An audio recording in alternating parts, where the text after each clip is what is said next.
A commonly encountered right-wing argument is that the United States healthcare system generates a uniquely high amount of innovation. Conservatives also argue that the United States largely pays for the research and development that the rest of the world benefits from. Another related argument is that the United States, in one way or another, subsidizes the healthcare systems of other countries around the world.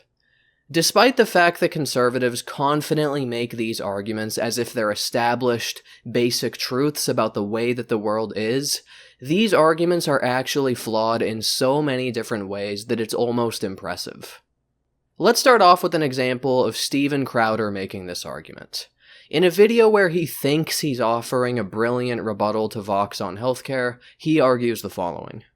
And by the way, the only reason that other countries can price fix on drugs is because of places that don't, allowing for the innovation, the creation of new drugs. Let's say the government said, hey, listen, okay, all right.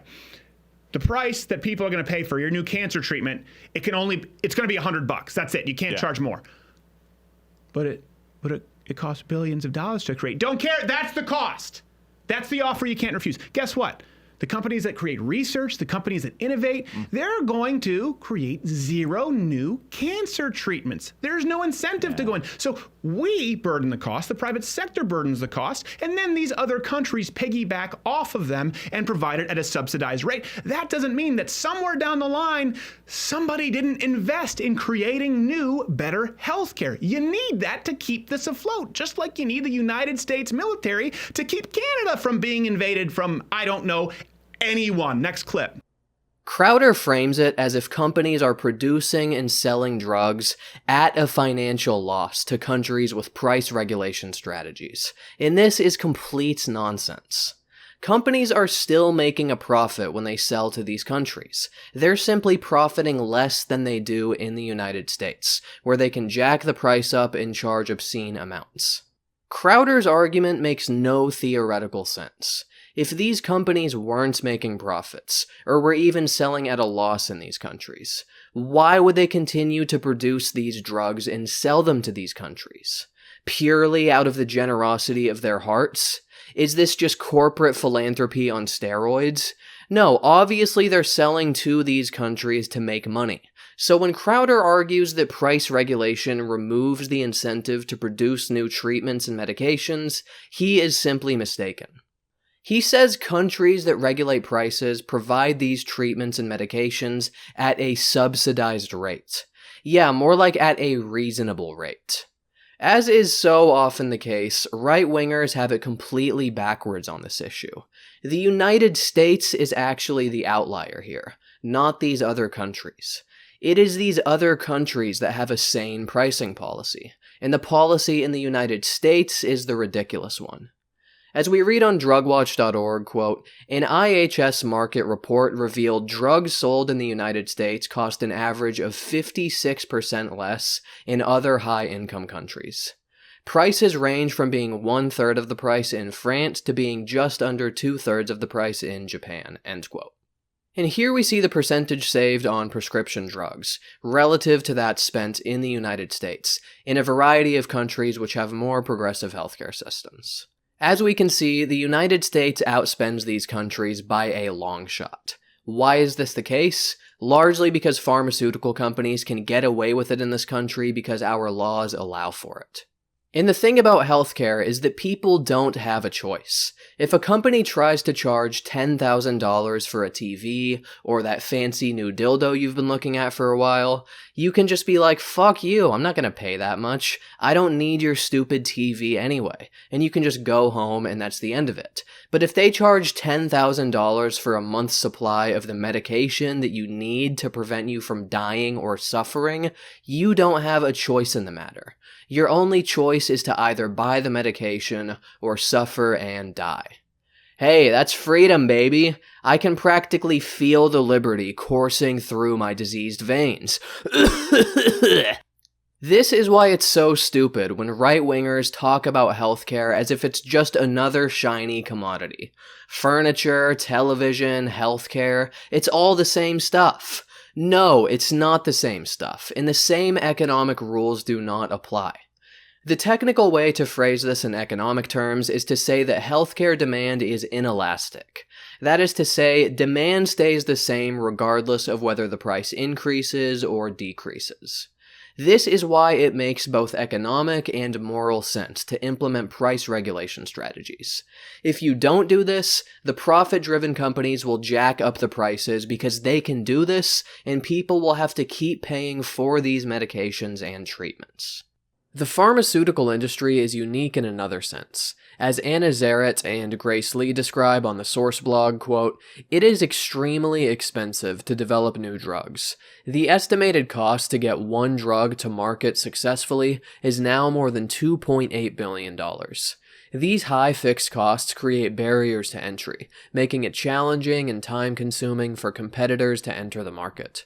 Because of these barriers to entry, existing pharmaceutical companies have the ability to set and maintain high prices for their products, because it will take time for another competitor to enter the market, compete, and drive down prices." End quote. Add to that patent guarantees which ensure that only one company can sell a drug for up to 20 years, and what you have is inelastic demand for essential drugs paired with either a very small number of sellers or even just a single seller. This is a recipe for very high prices if you don't step in and regulate this space. The healthcare industry is a very unique one, and that's why we need to take the unique approach of regulating the prices. Obviously, you don't want to make the prices so low that the companies aren't getting a return on their investment, but everybody knows this, especially the healthcare regulators who specialize in this area, as if they need somebody like Steven Crowder to point this out to them. Hey, make sure you don't bankrupt these companies by charging too much. Dude, great point. We totally would not have taken into consideration the most basic functional requirements of a business if you didn't just point this out to us right now. No, they'd be like, get this idiot out of here, we're trying to talk serious policy right now. What they do in these countries is strike a reasonable balance between allowing the companies to profit without charging obscene amounts. As Kayani et al. Describe, price regulation strategies include, quote, direct control of prices, reference pricing and generic substitution, and profit control, end quote. So the framing that right-wingers put on this issue is all wrong. They portray it as if the prices charged in the United States are the normal prices, or the sensible prices, and any prices lower than this are the subsidized prices. In reality, what we have are exorbitant prices in the US and reasonable prices in the other countries. I also just don't understand the grammar of describing this as a subsidy. A subsidy is basically financial aid of one sort or another. We're going to give you taxpayer dollars to conduct your research. You're going to pay less in taxes because your industry is valuable. Those are subsidies, and that is not what's going on here. What's going on is these companies are trying to sell drugs in these countries, and these countries are simply saying, here are the prerequisites to selling in our country. It's much more like a pre-sale negotiation than it is a subsidy. So unless I'm missing something here, I think conservatives are completely misusing this word. This strikes me as nothing more than a crude, bungled attempt at using this term for propaganda purposes. Nicholas Grossman makes a similar point on arcdigital.media, as he writes, quote, with other advanced economies clamping down on the profit motive, the United States effectively subsidizes research and development of drugs and medical devices for the rest of the world, end quote. Ryan Huber, also on ArcDigital, elaborates further on this point. Quote, our healthcare market is relatively freer and more dynamic than those of other developed countries. This leads to a high rate of medical and pharmaceutical innovation that ends up benefiting the rest of the world, particularly other rich countries, in a similar way that NATO nations, for example, benefit from close military alliance with the United States. In short and somewhat reductive terms, we spend more money so everyone else can be healthier, end quote. The argument is a bit confusing, so let me try to spell out their position in plain English. Because we spend so much on healthcare in this country, we contribute a very large share of these companies' income, and we're thus supplying them with much of the revenue that they ultimately use for R&D. It is in that sense that we're subsidizing the R&D that the rest of the world benefits from. Is there anything to this argument, and are the high rates spent in the United States necessary to fund these companies' R&D budgets? Well, this is a claim that was tested in a 2017 Health Affairs publication written by Nancy Yu et al. As they write, quote, "The pharmaceutical industry often explains that the higher prices they charge in the US provide them with the funds they need to conduct their high-risk research. This claim is empirically testable. We focused our analysis on the 15 drug companies that manufactured the top 20 selling drugs globally for 2015. Non-US prices came from 4 countries with reliable and publicly available pricing: Canada, Denmark, Ireland, and the United Kingdom. Overall, in 2015, the premium earned by US net prices exceeding other countries' list prices generated $116 billion, while that year the companies spent just 66% of that amount, or $76 billion, on their global R&D.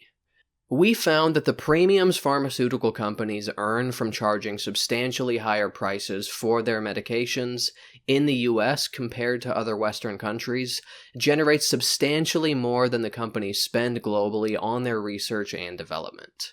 This finding counters the claim that the higher prices paid by US patients and taxpayers are necessary to fund research and development.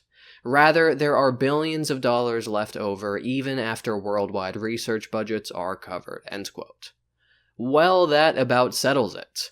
But just for good measure, let's look at some more data on this question, courtesy of the organization Public Citizen. As we can see here, pharmaceutical industry profits in 2015 were $125 billion, compared to R&D costs of $93 billion. They make more in profit than they even spend on R&D. By the way, don't make the mistake of subtracting R&D costs from their profits, because R&D is obviously a business operating expense, and profits are what come after expenses are paid. This data proves 2 things. Number 1, prices could be reduced significantly in the United States, and these companies would still be able to fund their R&D and make a hefty profit. The second thing this data proves is that profit seems to be a higher priority to these companies than increasing R&D funding. Again, I am not opposed to these companies making a profit, but when you're making more in profits than you're even spending on R&D, don't try to tell me that the high prices we see are necessary for the very survival of your business. Pharmaceutical industry propaganda would have you believe that these companies are just barely hanging on by a thread in their selfless struggle to provide affordable medication to the world. In reality, healthcare executives are getting sucked off in their private jets while laughing all the way to the bank and wiping away the tears of joy with $100 bills. It's one thing to see Big Pharma make this argument, but when conservatives make it, they become nothing more than useful idiots for the very pharmaceutical industry that's screwing them over. Oh, the world should just be so grateful that these magnanimous corporations are profiting stupendously on the backs of the sick and dying in America. I think a little thank you is in order. Now, if you'll excuse me, I need to get back to starting a GoFundMe campaign just so I can pay my healthcare bills. If this is the logic that they're using on the right wing, where it's a selfless favor to the rest of the world to pay excessively high amounts for healthcare, why not increase all pharmaceutical prices by 10,000 times? Wouldn't this just make us even more generous? Wouldn't enacting a policy like this mean that we're really subsidizing R&D? If more healthcare industry profits are the desirable outcome, why not move as far in this direction as we possibly can?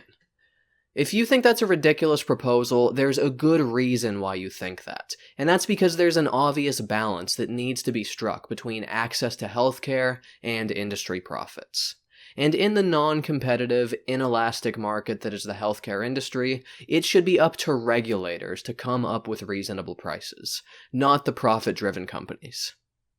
I came across a YouTube comment on that Crowder video posted by Jeff Heissen, who makes the following great point. Quote, "No one is going to stop innovating because their profit margins decrease a little bit. If anything, they'll need to be more innovative." End quote. I think this is actually a really good point.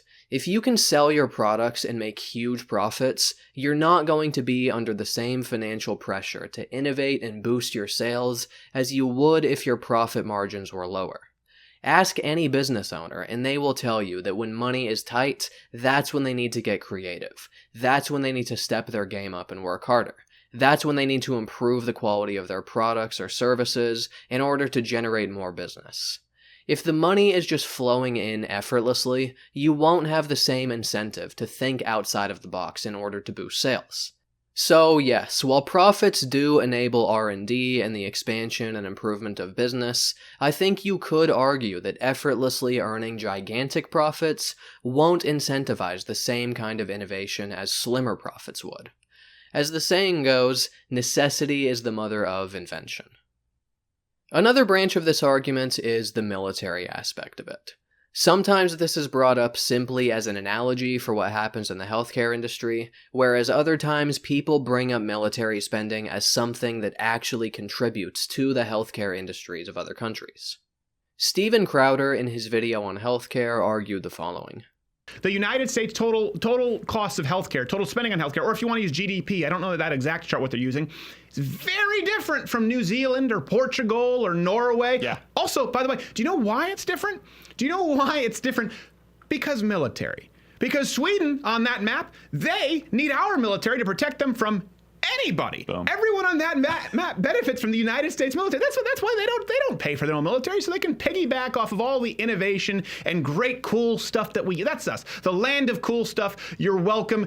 I really tried my best to follow and understand this argument, but I genuinely think that it's just an incoherent pile of trash. Before we get into it, notice that Crowder euphemistically describes healthcare spending in these countries as merely different from what's being spent in the United States. Oh, they're just spending different amounts in these countries. No, what they're spending is dramatically less in these countries. Let's be clear about our language and let's not shamefully tap dance around any uncomfortable facts. His argument is that the total spending on healthcare in these other countries is lower because of military spending. This strikes me as a complete non sequitur.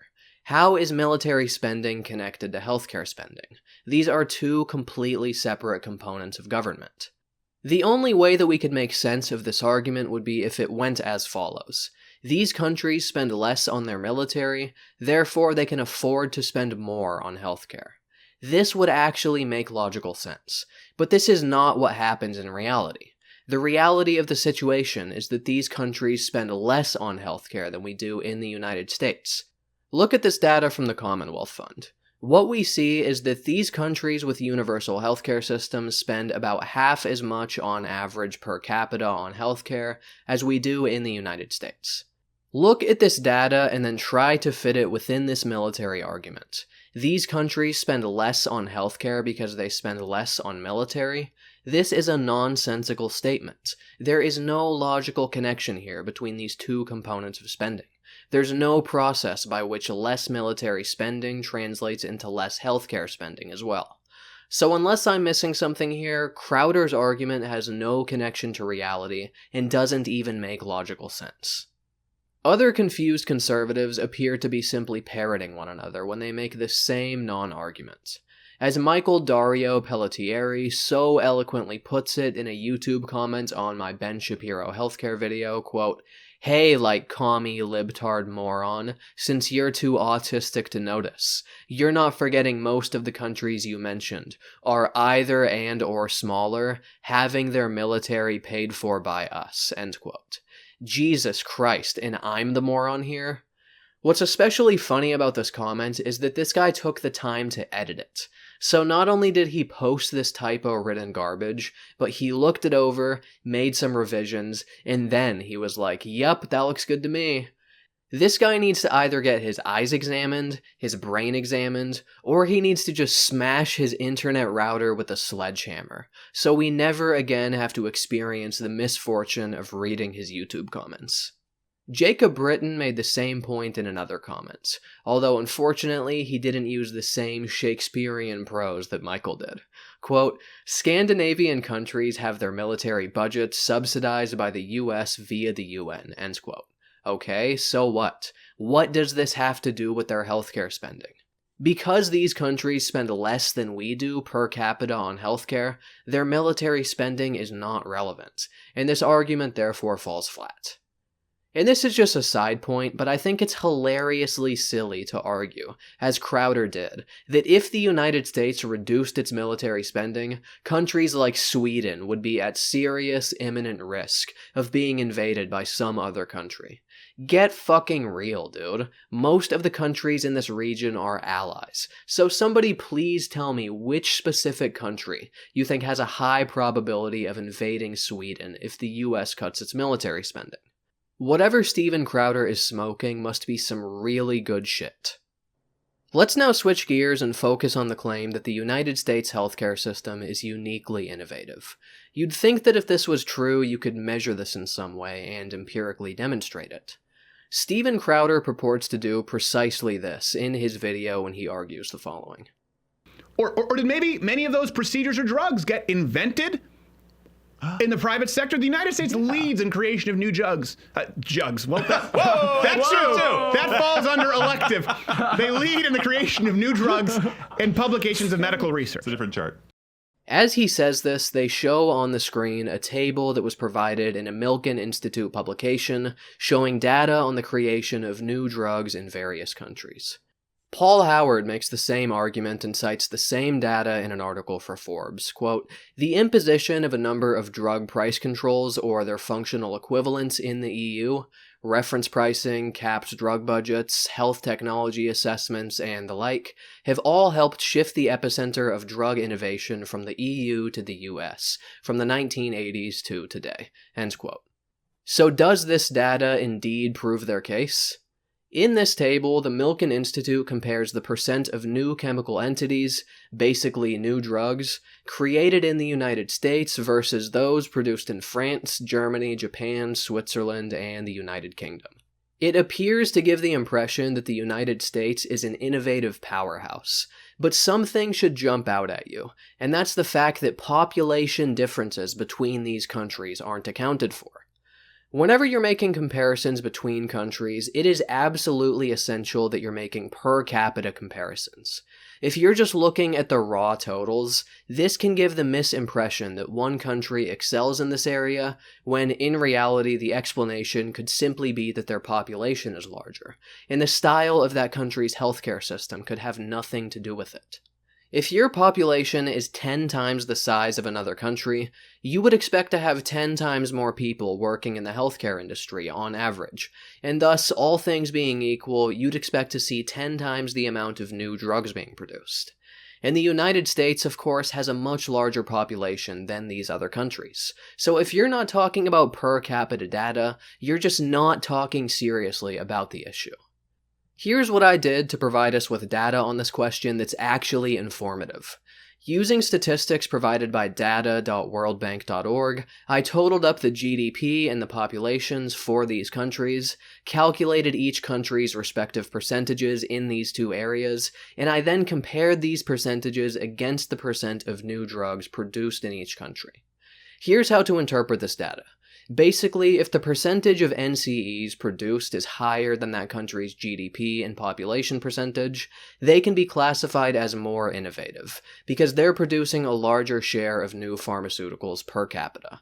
Conversely, if the NCE percentages, the numbers in blue, are lower than the GDP and population percentage, then we can classify the country as less innovative, because that country is producing fewer new pharmaceuticals per capita.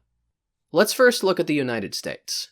As we can see, in 1980, 90, and 2000, the United States' share of NCEs produced was actually substantially lower than both its share of GDP and population, about 12%, 11%, and 6% lower, respectively.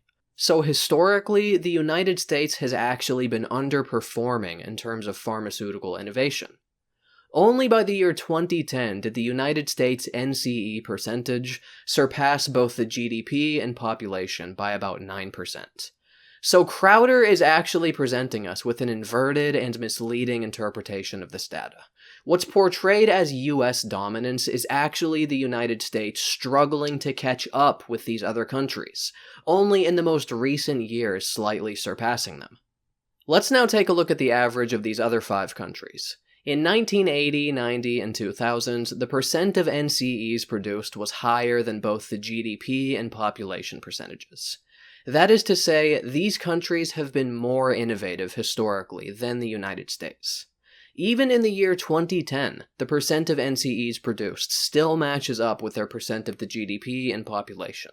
So these countries have been doing, and continue to do, just fine in terms of pharmaceutical innovation. Any argument that these countries aren't sufficiently contributing to this area, while the United States is picking up all the slack, is simply not in agreement with the data. How do these other countries perform individually? The UK, with its public system, lagged behind in 1980 and 90, although since 2000 and 2010, their share of NCEs, at 16%, has surpassed their share of the GDP and population at 8% and 10%, respectively. This is a country with a single-payer healthcare system that heavily regulates pharmaceutical prices, and as we can see, it's been very innovative in recent years. If there's one country on the list which has most consistently been a hotbed of pharmaceutical innovation, that country is Switzerland, with its heavily regulated private healthcare system. As we can see, in all 4 time periods, their share of NCEs produced has been about 5 to 10 times more than their share of the GDP and population. The 3 countries whose healthcare systems are a public-private blend, France, Germany, and Japan, have performed about average historically, sometimes being below or above average in innovation, depending upon the years, although since 2010, all 3 have been below average. The big picture conclusion that we can reach from this data is that, contrary to what conservatives argue, the United States has historically been below average in innovation, only recently earning the classification of above average. By comparison, the other countries considered collectively have historically been above average, whereas recently they're simply average in innovation. There are 2 different worldviews on offer here. The one that's presented to us by conservatives, and the one that's actually supported by the data. And note that these are the conclusions reached from the very set of data that conservatives choose to best make their case. I will concede, however, that the pharmaceutical industry in the United States is uniquely innovative in one sense. Whether we're talking about 5,000% price increases, or competition reducing company mergers, they seem to just keep coming up with brilliant new ways to screw us over in this country. Something that needs to be pointed out is that the analysis on this question is complicated. If an inventor company is headquartered in a particular country, that doesn't necessarily mean that the bulk of the R&D that went into that particular drug was actually conducted in that country. Maybe they're just headquartered there for tax purposes or something like that, but their research facilities are mostly in other countries. Many of these pharmaceutical companies are indeed international, so like I said, the analysis is complicated. If you can think of a better way to examine this particular question, I am all ears. Look at what the facts are in this area, and then contrast this with what certain clueless right-wingers genuinely believe about this topic. Here's a comment that was posted on my Ben Shapiro healthcare video. Quote, "If American healthcare is so bad, why does USA come up with every major breakthrough in medical equipment, procedures, and medications in the last quarter century?" End quote. And then he sprinkled in, for good measure, in all caps of course, quote, "You socialist retards should please move to Venezuela," end quote. Who could have seen that one coming, aside from everybody? A right-wing argument in 2018 without a reference to Venezuela is like a bagel without cream cheese. I swear, man, some of these right-wingers are like Tickle Me Elmo dolls, in the sense that they just mindlessly repeat a handful of predictable statements. You support Bernie Sanders? What about Venezuela? Liberalism is a mental disorder. Sure, I have a poster in my bedroom of Milton Friedman wearing a Speedo, but that doesn't make me gay. Yeah, we've all heard it before. But let's return to his core claim here. This guy genuinely believes, in the face of all the facts, that for the past several decades, all new major medications, as well as new medical technology and procedures, have originated within the United States. Not surprisingly, he doesn't cite any sources for this outlandish claim, and that's because there are no sources that support such obvious lies. Either we care about what the facts are or we don't. This guy clearly doesn't. Kayani et al. Take another look at healthcare innovation in a publication entitled U.S. Pharmaceutical Innovation in an International Context. There, in one of their graphs, using data from between 1992 and 2004, they compare the percentage of new molecular entities produced against the prescription drug spending among the inventor countries. What they found was that the United States was almost perfectly average. That is to say, its percentage of the total prescription drug spending matched up with its percentage of the new drugs produced. Some of the other countries on the list were above average in innovation, including Belgium, the Netherlands, Sweden, Denmark, and Finland. In these countries, we see that the percent of new drugs produced surpassed their percentage of the prescription drug spending. By contrast, other countries were below average in innovation, including Canada, Italy, and Australia. Once again, the conclusion we can reach from this data is that, contrary to conservative propaganda, the United States actually isn't uniquely innovative when it comes to the production of pharmaceuticals. Other countries with either mixed or public systems actually surpass the United States in pharmaceutical innovation. As they conclude in their publication, quote, "Despite the above-average profitability of US-based companies, the higher prices paid by US consumers are not rewarded by more than expected domestic innovation. US consumers pay disproportionately higher prices for brand-name drugs, but the United States is not disproportionately innovative." End quote. If that's not a QED right there, I don't know what is. They also point out two more things in their paper worth noting. Quote, "Many countries with significant price regulation were important innovators of pharmaceuticals. Therefore, our data suggests that country-specific pricing policies probably do not affect country-specific innovation. The relative success of the pharmaceutical industry in each country may be more related to the country-specific investments in human capital, education, technology, information infrastructure, and strategic choices." End quote. So those are the facts on pharmaceutical innovation, and they reveal the conservative position to be the wrong position. How does the United States perform in terms of medical research publications? Steven Crowder in that same video claims the following, quote, "The United States leads in publications of medical research," end quote. While he says this, he shows on the screen a list which shows the United States publishing the largest number of medical research documents. Yet once again, he's making the elementary statistical mistake of not showing us, say it with me boys and girls, a per capita comparison. Failing to do this is the statistical equivalent of not being able to tie your shoelaces. If you don't remember to do this in a college statistics class these days, they make you put one of those kinky red balls in your mouth and they flagellate you in front of the entire class, while everybody yells, "Shame," and "You don't belong here." Contrary to Crowder's presentation of just the total numbers, in a 2014 publication, Qin-Yi Zhu et al. Actually do show us per capita comparisons of biomedical publications, and as we can see, of 20 countries with the most publications, the United States ranks number 7. That is to say, 6 countries have more biomedical publications per capita than the United States: the UK, Australia, the Netherlands, Sweden, Switzerland, and Israel. And it's worth pointing out that the UK and Sweden have public healthcare systems, whereas Australia, the Netherlands, and Israel have a mixed system, with Switzerland and the US having private systems. So yet again, the data demonstrates that conservatives are flat out wrong on this question. The United States does not lead the pack, and in fact, several countries with public or mixed healthcare systems actually surpass the United States in healthcare innovation. How is it even possible to be so consistently and humiliatingly wrong about the most basic matters of fact? I wasn't able to find any data which compares and ranks countries in terms of medical technology innovation or the invention of new treatments, but there are sets of data which shed some light on the question of general innovation across all sectors of the economy. Since these don't focus specifically on healthcare, we'll just take a very quick look at this data. One of these is the Global Innovation Index, which as of 2018 ranks the United States as number 6. Numbers 1 through 5 on the list are Switzerland, the Netherlands, Sweden, the UK, and Singapore. Another way to examine this question is to compare the number of patents per million in each country. As the Conference Board of Canada reports, out of the top 16 countries as of 2010, the United States ranks number 9.